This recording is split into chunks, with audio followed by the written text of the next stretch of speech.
Hello po, Miss Daisy Romualdez. Ano po ang inyong last memory kay Tita Gloria? Alam mo, kung bago ako mag-artista, fan na talaga ako ni Gloria Romero. So, nung nandun ako sa studio, nakilala ko siya.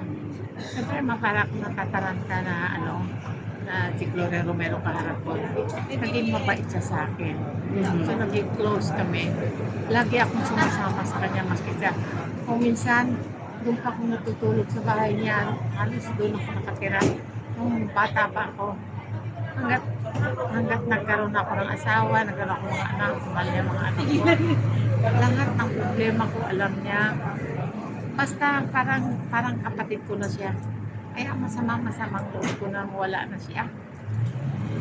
Kaya sabi ko nga, maski ayaw ko nga magsalita dahil hindi ko kaya. Sobrang pagmamahal.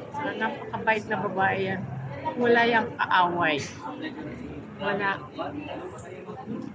Meron po ba kayong mga gustong sabihin sana sa kanya na hindi nyo nasabi? Yan na yung siguro kung saan ka man doon. Sana huwag mo naman kaming kalimutan. Ipagdasal mo naman kami dyan sa itaas kay Mama Mary, kay Papa Jesus. Ikaw nang bahala, Glo. Dahil alam ko napakabait mong babae. Ang tingin, sabi ko pa nga sa kanya, sana nag-matric ka na lang. Sobrang bait talaga. Last question na lang po, ano po ang isang adjective na magagamit nyo para i-describe si Miss Gloria? Ano po yung isang word na naiisip nyo kapag sinabing Gloria Romero? She's our queen. She's the queen of the Philippine movie.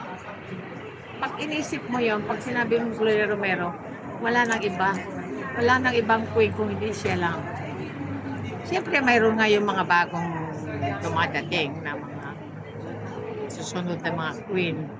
Pero sa mga ibang tao na kagaya namin, alam namin, she's the only queen of the Philippine movies. I love you very much, ate. I love you. Naiyak na ako. Okay lang. Sige po.